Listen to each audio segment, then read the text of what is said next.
नमस्कार मित्रों, आपका हमारे YouTube चैनल में बहुत बहुत स्वागत है। आज हम एक टॉपिक लाए हैं, ध्रुवीय वाताग्र सिद्धांत।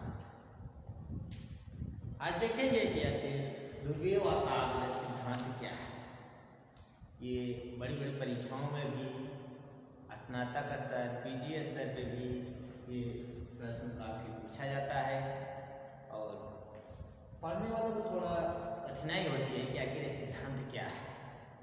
लेकिन यदि चित्र बना कर समझा दिया जाए तो कुछ आसानी से समझ में आ सकता है। इस सिद्धांत को 1918 ईस्वी में बर्कनीज महोदय ने दिया था। इनके सिद्धांत को वाताग्र सिद्धांत, लहर सिद्धांत, वर्जेन सिद्धांत या बर्कनीज सिद्धांत के नाम से भी जाना जाता है। ध्रुवीय वाताग्र सिद्धांत के साथ साथ इस सिद्धांत को वाताग्र सिद्धांत, लहर सिद्धांत, वर्जेन सिद्धांत और बर्कनीज सिद्धांतों के नाम से भी जाना जाता है। यह सिद्धांत मुख्यतः वाताग्रों के निर्माण की प्रक्रिया पर आधारित है। इस सिद्धांत का मुख्य आधार वाताग्रों के निर्माण की प्रक्रिया पर आधारित है कि आखिर वाताग्र किस प्रकार से निर्मित हो रहा है, उसकी संपूर्ण प्रक्रिया प्रोसेस क्या है, वही प्रोसेस पर आधारित है। ये है उत्तरी गोलार्ध के लिए, या यूं कहें कि उत्तरी गोलार्ध के ध्रुवीय भागों के लिए यह बनाया गया सिद्धांत है। अब देखते हैं वाताग्र सिद्धांत में मुख्य रूप से 6 अवस्थाएं बताई गई। इसके संपूर्ण जीवन काल को प्रथम, द्वितीय, तृतीय, चतुर्थ, पंचम और अष्टम में विभाजित किया गया है।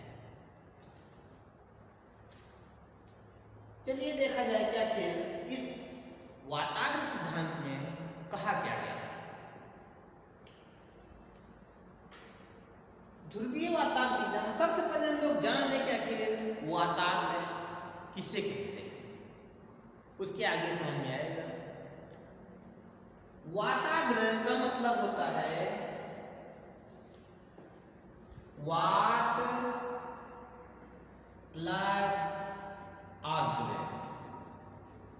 ये वात माने हवा, अग्र माने अगला भाग। हवा का अगला भाग वाताग्र कहलाता है। हवा का अगला हिस्सा वाताग्र कहलाता है। यदि हवा चल रही है, जो भाग आगे आ रहा है उसी को वाताग्र कहा जाता है। ठंडी हवा है तो ठंडी हवा के अगला वाला हिस्सा, अगला सिरा शीत वाताग्र। और यदि हवा गर्म है तो गर्म हवा के अगला भाग उष्ण वाताग्र के नाम से जाना जाता है। अब कुछ क्लियर हो गया होगा कि वाताग्र क्या है। यदि हवा चल रही है तो उसका अगला भाग, यूं कैसे कह सकते हैं कि रेलगाड़ी चल रही है तो उसका अगला इंजन, आगे वाला इंजन ही उसका रेल आग्रह कहलाता है। उसी तरह हमारे यहाँ वाताग्र कहा जाता है। ठंडी है तो ठंडी वाताग्र, यदि गर्म है तो गर्म वाताग्र। प्रथम अवस्था में बर्कनीज महोदय ने बताया कि ठंडी हवा एक दिशा में चलती है और ठंडी एवं भारी हवा एक साइड से आ रही है और गर्म एवं आर्द्र वायु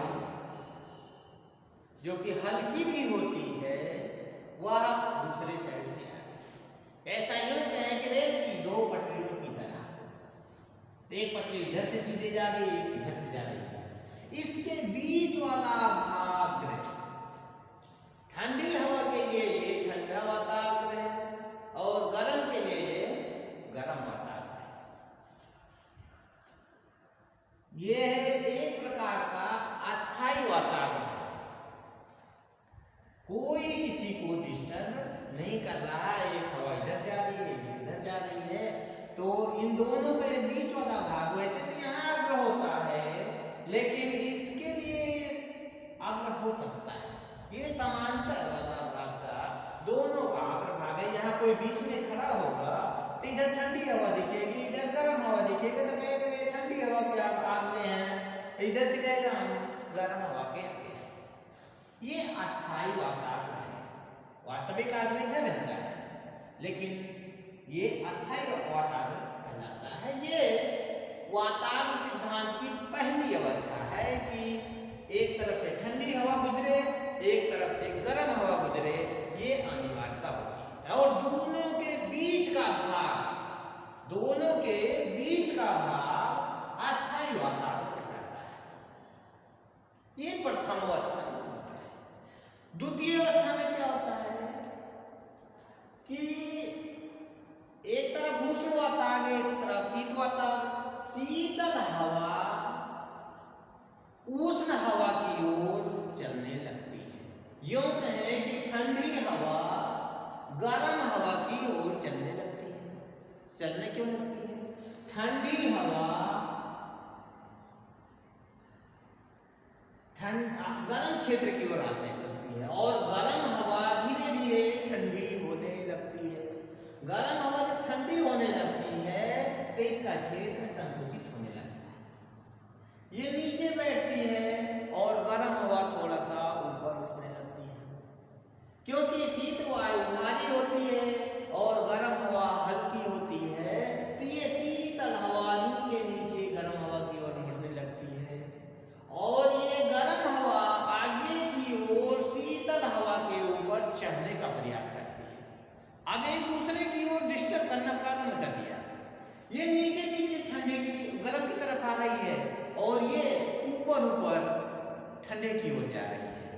एक प्रकार से यहाँ लहर की आकृति बन जाती है। तो इसे लहर की अवस्था भी कहा जाता है। यहाँ पर जो वातावरण स्थायी था अस्थायी होने लगा, क्योंकि दोनों एक दूसरे को डिस्टर्ब करना प्रारंभ कर दिया। ये नीचे प्रवेश करने लगी तो ये पैरान सीधे ऊपर उठ जाते हैं। ये द्वितीय अवस्था हुई, या इसे अस्थिर वातावरण की अवस्था कहते हैं। ये स्थिर वातावरण, ये अस्थिर वातावरण या लहर वातावरण या लहर की अवस्था या द्वितीय अवस्था के नाम से जाना जाता है, जब एक दूसरे को दोनों डिस्टर्ब करने लगते हैं। तृतीय अवस्था में क्या होता है कि ठंडी हवा शीघ्रता से गर्म हवा की ओर प्रवेश करने लगती है। ठंडी हवा शीघ्रता से गर्म हवा की ओर प्रवेश करने लगती है, और गर्म हवा भी जल्दी से शीत हवा के ऊपर चढ़ जाती है। आधार स्तर पर उष्ण का क्षेत्र, उष्ण वायु का क्षेत्र संकुचित होने लगता है, क्योंकि यहाँ पर भी शीत अभी स्थित है, ये अलग से प्रविष्ट हो गई, तो गर्म वाला क्षेत्र संकुचित होने लगा और शीतल वाला क्षेत्र बढ़ने लगा। ये गर्म एवं आर्द्र हवा को, गर्म आर्द्र एवं हल्की हवा को शीघ्रता से ऊपर उठाती है। जैसे ही ऊपर उठाती है तापमान कम होने लगता है। तापमान जैसे नीचे से ठंडी हवा आई, ठंडा नीचे से करने लग गई। जैसे जैसे गर्म हवा ऊपर जाती है, अब सबको पता है कि प्रति 165 मीटर की ऊंचाई पर जाने पर 1 डिग्री टेम्परेचर कम हो जाता है। उस स्तर से भी ऊपर से भी गर्म हवा ठंडी होने लगी। दोनों स्तर से ठंडी हवा को नुकसान, गर्म हवा को नुकसान हो रहा है। अब क्या होता है, जैसे जैसे इस गर्म और आर्द्र हवा का टेम्परेचर कम होने लगता है, आर्द्रता संघनित होने लगती है, और ऊपर जाने पर बादल बनने लगते हैं। बादल जैसे ही बनेगा संघनन होगा और वर्षा प्रारंभ हो जाएगी। यदि गर्म क्षेत्रों में यह अवस्था हो रही है तो यहाँ पर वर्षा होती है, घनघोर वर्षा प्रारंभ हो जाती है। यदि ध्रुवीय क्षेत्र क्षेत्रों में है, ठंडे क्षेत्रों में है, तो वहां पर हिमपात और ओलावृष्टि प्रारंभ होती है। दो स्थितियां हैं। यदि यह गर्म क्षेत्रों में है तो भारी वर्षा प्रारंभ हो जाएगी, और यदि यह ध्रुवीय क्षेत्रों में है, ठंडे क्षेत्रों में है, शीत ऋतु की बात है, तो वहां पर हिमपात और ओले पड़ने प्रारंभ होते हैं। इस तृतीय अवस्था को वातावरण की प्रौढ़ावस्था भी कहा जाता है। यह वातावरण की प्रौढ़ावस्था है। आगे देखते हैं कि हम इसकी चौथी अवस्था में क्या होता है। ध्रुवीय वातावरण सिद्धांत में या जो वातावरण में ये चौथी अवस्था में जो उष्ण वातावरण है यह बहुत तीव्रता से संकुचित होने लगता है, ये कम होने लगता है, और शीत वातावरण बढ़ता जाता है, गर्म वातावरण संकुचित होता जाता है। चारों तरफ शीतल हवाएं ही बच रही हैं, वर्षा भी हो रही है। धीरे धीरे धीरे धीरे गर्मी का नामो निशान खत्म होना प्रारंभ हो रहा है। ये इसकी पांचवा अवस्था है। ये चौथी अवस्था है। पांचवी अवस्था में क्या होता है कि गर्म वातावरण का क्षेत्र एकदम कम हो जाता है। देखिए यहाँ ज्यादा था, यहाँ थोड़ा सा कम हुआ, अब यहाँ बिल्कुल कम हो गया, और यहाँ देखिए एकदम कम हो गया। मतलब यूं कहें कि अब इसका एंड है। और कुछ ऊपरी भाग में ठंडी हवाएं और गर्म हवाएं मिक्स रहती हैं। कहीं कहीं ऐसा क्षेत्र होता है जहां पर अभी भी गर्म एवं ठंडे का वर्चस्व बना हुआ है, तो कहीं कहीं पे भी चक्रवात की दशाएं उत्पन्न हैं, लेकिन यहाँ पर लगभग समाप्त हो रहा है। ऊपरी भाग में इस तरह की अवस्थाएं बरकरार रह सकती हैं, लेकिन निचले स्तरों में लगभग समाप्ति के कगार पर रहता है। यूं कहें कि ये वातावरण के अवसान की अवस्था है। इसे अधिभीष्ट की अवस्था भी कहते हैं, या अधिधारण की अवस्था भी इसे कहा जाता है। इस पांचवी अवस्था को ध्रुवीय वातावरण सिद्धांत में वातावरण के अवसान की अवस्था, अधिभीष्ट की अवस्था या अधिधारण की अवस्था के नाम से भी जाना जाता है। इसमें गर्म वायु लगभग समाप्त हो जाती है, धरातल के समीप भी दिखाई देती है, और ऊपरी भागों में अभी थोड़ा बरकरार है, तो वहां पर चक्रवातीय दशाएं हो सकती हैं, छिटपुट बारिश हो सकती है, बूंदाबांदी हो सकती है, यूं कहें कि बौछार पड़ सकती है। बाकी चक्रवात लगभग शांत होने वाला होता है। छठवीं अवस्था में क्या होता है कि बीच का जो भी चक्रवात थोड़ा बहुत बचा था वो धीरे धीरे घूम रहा है, केवल घूम रहा है बस। ना तो पानी बरसेगा, ना बादल बनेंगे, धीरे धीरे मौसम साफ होने लगता है। ये पूरे क्षेत्र में हवाएं स्थिर हो जाएंगी, और इधर के एरिया की हवाएं फिर अपने उसी मार्ग पर चलती रहेंगी। इस एरिया की गर्म क्षेत्रों की भी वायु अपनी दिशा में चलती रहेगी, पुनः इसी अवस्था में आ जाएगी। यहाँ शांत हो जाएगा, पूरे क्षेत्र में इतना गर्म, इतना आर्द्र। ये छठा अवस्था है, एकदम समाप्ति की अवस्था, विनष्ट की अवस्था या मृत्यु की अवस्था भी इसको कहा जाता है। इस प्रकार ध्रुवीय वातावरण सिद्धांत में 6 अवस्थाएं होती हैं।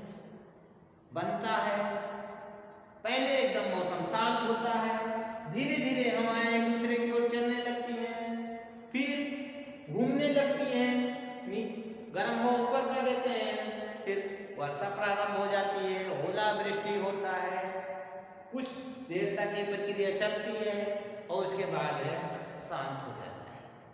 शांत होते होते एक ऐसी की स्थिति आ जाएगी कि माहौल एकदम शांत हो जाएगा, मौसम सुहाना हो जाएगा। आशा करते हैं कि ध्रुवीय वातावरण सिद्धांत समझ में आ गया होगा। अगले फिर किसी वीडियो मिलते हैं, तब तक के लिए जय हिंद।